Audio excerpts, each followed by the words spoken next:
করতে শুরু করলো। যদি 1 লাখের উপর 1000 থাকে তাহলে 1 কোটির উপর 1 লাখ। কারণ হঠাৎ পাগলের মতো চিৎকার করে উঠল, মুসা, তোমার কথা শোনার চেয়ে আমার বুকে ছুরিকাঘাত করা ভালো। আমাকে 1 কোটি টাকার উপর 1 লক্ষ জাকাত দিতে হবে। কেন? গরিবরা কি তাদের উপার্জন আমার কাছে জমা রেখেছে যে আমি সেগুলো দান করব? আমি দেব না, আমি 1 পয়সাও দেব না। কারণ চুপচাপ বালিশে মুখ লুকিয়ে শুয়ে রইল। আর মনে মনে সে হযরত মুসাকে অভিশাপ দিতে লাগলো। সেই রাতে কারুন ঘুমাতে পারল না। হঠাৎ তার চোখ প্রদীপের শিখার উপর পড়ল। সমস্ত তেল পুড়ে গেল, তবুও 1 পয়সাও আয় হলো না। সে প্রদীপ নিভিয়ে দিল। সে অন্ধকারে দেয়ালে পিঠ ঠেকিয়ে বসে রইল এবং সারা রাত আকাশ ও পাতালের কথা ভাবতে লাগলো। পরের দিন সকালে সূর্য ওঠার সাথে সাথে হযরত মুসা আলাইহিস সালাম কারণের বাড়িতে পৌঁছে জিজ্ঞাসা করলেন, কারণ তুমি কি কিছু ঠিক করেছো? কারণ অবাক হয়ে আকাশ থেকে পড়ে গেলেন। তিনি জিজ্ঞাসা করলেন, তুমি ঠিক করার কথা কি বলছো? ওহ, আমি জাকাত ব্যাপারটা একেবারেই ভুলে গিয়েছিলাম। ঠিক আছে, আজ যাও, আমি অবশ্যই কাল তোমার প্রশ্নের উত্তর দেব। মুসা আলাইহিস সালাম সেখান থেকে চলে গেলেন। কিন্তু পরের দিন এলো, একই অজুহাত, একই গড়িমসি। প্রতিদিন এভাবেই চলতে থাকে। কারণ মিথ্যা, চালাকি আর অহংকার করে তার দিনগুলো কাটিয়েছে। একদিন মুসা আলাইহিস সালাম রেগে বললেন, তোমার কি লজ্জা নেই? তুমি প্রতিদিন অজুহাত দাও। আমি এখন স্পষ্ট উত্তর চাই, তুমি জাকাত দেবে কি দেবে না? কারণ রাগে গর্জে উঠল, তুমি কি মনে করো আমি কিছুই বুঝতে পারছি না? ক্ষুধার্থ তৃষ্ণার্থ থেকে কত পরিশ্রম করে আমি এই সম্পদ অর্জন করেছি। তোমার চোখ জ্বলছে? তুমি এখানে এসে বারবার আমাকে হয়রানি করছো। টাকা পেলেই তুমি তা লুট করবে। আমি এত বোকা নই, এটা কখনোই হবে না। আমি 1 পয়সাও দান করব না। তুমি যা করতে যাও তাই করো। কারণের কথা শুনে মুসা আলাইহিস সালাম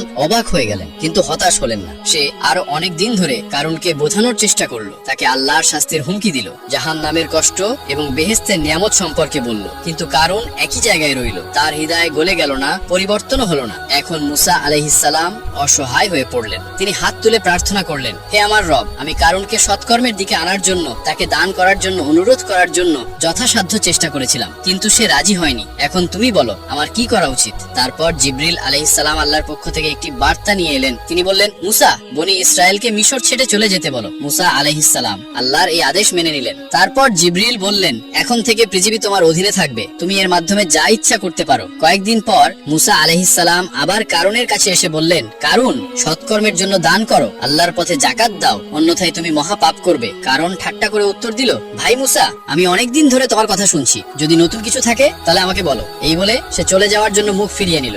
মুসা আলাইহিস সালাম তাকে ধমক দিয়ে বলল, এখনই সাবধান থেকো। কারণ বলল, আমি ইতিমধ্যেই সাবধান। আর এই কথাগুলো মুখ থেকে বের হওয়ার সাথে সাথেই সে কোমর পর্যন্ত মাটিতে লুটিয়ে পড়ল। বিস্ময় আর ভয়ে তার মুখ ফ্যাকাশে হয়ে গেল। সে বলল, বাহ, তুমি কি আশ্চর্য জাদু শিখেছো? তুমি কি টাকা তোলার জন্য এই কৌশলটি খেলছো? তুমি কি আমাকে বাচ্চা মনে করো? এবার সে তার ঘাড় পর্যন্ত মাটিতে লুটিয়ে পড়লো। তারপর সে চিৎকার করে উঠল, মুসা, তুমি কি আমাকে হত্যা করতে চাও? মুসা আলাইহিস সালাম বজ্রধ্বনি করে বললেন, সাবধান, এখনো যদি তুমি আল্লাহর নামে দান করো তাহলে তুমি রক্ষা পেতে পারো। কারণ বলল, আমি সর্বত্র ভিক্ষা করে এবং দান করে বাঁচতে চাই না, আমি এমন জীবন চাই না। এবার সে আরো নিচে ডুবে গেল। তার দাড়ি মাটি স্পর্শ করলো, তার হাতের সামান্য অংশ বাইরে ছিল। তারপর কারণ হাসতে শুরু করলো। মুসা কঠোর ভাবে জিজ্ঞাসা করলো, তুমি হাসছো কেন? কারণ বলল, যে আশা নিয়ে তুমি আমাকে হত্যা করতে চাইছো তা কখনোই পূর্ণ হবে না। সব ধন সম্পদের চাবি, হ্যাঁ, আমার সম্পদ যে সকল সিন্ধুকের মধ্যে আটকে আছে তার চাবি দেখো আমার মুঠিতে।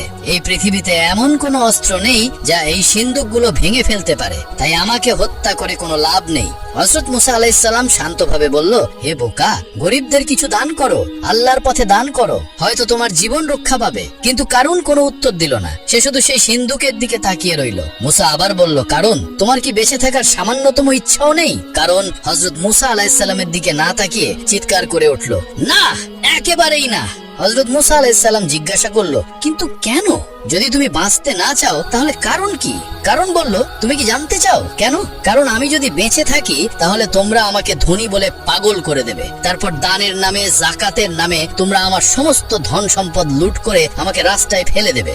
আমার কাছে কিছু টাকা থাকা অবস্থায় আমার মরে যাওয়াই ভালো। মুসা আলাইহিস সালাম শেষবারের মতো জিজ্ঞাসা করলেন, কারণ তুমি কি আদেও বাঁচতে চাও না? এবার কারণ রাগে পাগলের মতো চিৎকার করে উঠল, টাকা ছাড়া আমার আর বাঁচতে ইচ্ছে করছে না। আর ধীরে ধীরে তার মুখ, নাক সবকিছু মাটির ভেতরে ঢুকে যেতে লাগলো। কিছুক্ষণের মধ্যেই কারুনের সমস্ত ভবন, সম্পদ, বুক, ধন সম্পদ সবকিছু মাটিতে ডুবে গেল।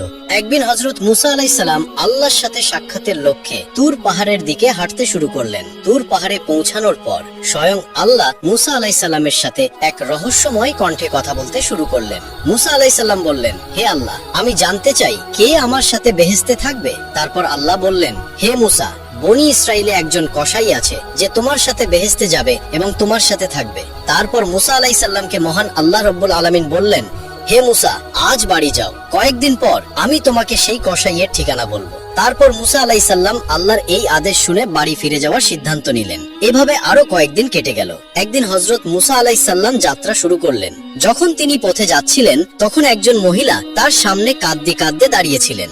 মহিলাটি মুসা আলাইহিস সালামের কাছে এসে বললেন, হে আল্লাহর নবী, আপনি কি তুর পাহাড়ে আল্লাহর সাথে কথা বলতে যাচ্ছেন? তাহলে আমার সম্পর্কে মহান আল্লাহ তাআলাকে জিজ্ঞাসা করবেন, আমার কেন সন্তান হচ্ছে না? আমার বিবাহ বহু বছর হয়ে গেছে, তবু আমি এখনো মা হতে পারিনি কেন? আল্লাহকে জিজ্ঞাসা করবেন, আমি কি কখনো মা হতে পারবো না, নাকি আমার কোনো ভুলের কারণে আল্লাহ তাআলা আমাকে সন্তান দিচ্ছেন না? মুসা আলাইহিস সালাম বললেন, ঠিক আছে, আমি অবশ্যই আল্লাহ পাক রব্বুল আলামিনের কাছে চাইবো। তারপর মহিলাটি সেখান থেকে চলে গেল। এবার মহিলার প্রশ্ন শুনে মুসা আলাইহিস সালাম একটু হতবাক হয়ে গেলেন। তাই তিনি অন্য কোথাও ভ্রমণ করার ইচ্ছা করেননি। এবার তিনি আল্লাহ পাক রব্বুল আলামিনের সাথে কথা বলার জন্য তুর পাহাড়ের দিকে রওনা হলেন। তুর পাহাড়ে গিয়ে হযরত মুসা আলাইহিস সালাম আল্লাহকে জিজ্ঞাসা করলেন, হে আল্লাহ, আমি পথে একজন মহিলাকে কাঁদতে দেখলাম। তিনি আমাকে জিজ্ঞাসা করলেন যে আমার বিবাহের অনেক বছর হয়ে গেছে, তবু আমার কোনো সন্তান হয়নি। তখন মহান আল্লাহ পাক রব্বুল আলামিন গায়েবের কণ্ঠে বললেন, হে মুসা, তুমি তাকে বলো যে সন্তান দেওয়া ওই মহিলার ভাগ্যে ছিল না। এ কারণেই এত বছর পরেও তিনি মা হতে পারেননি।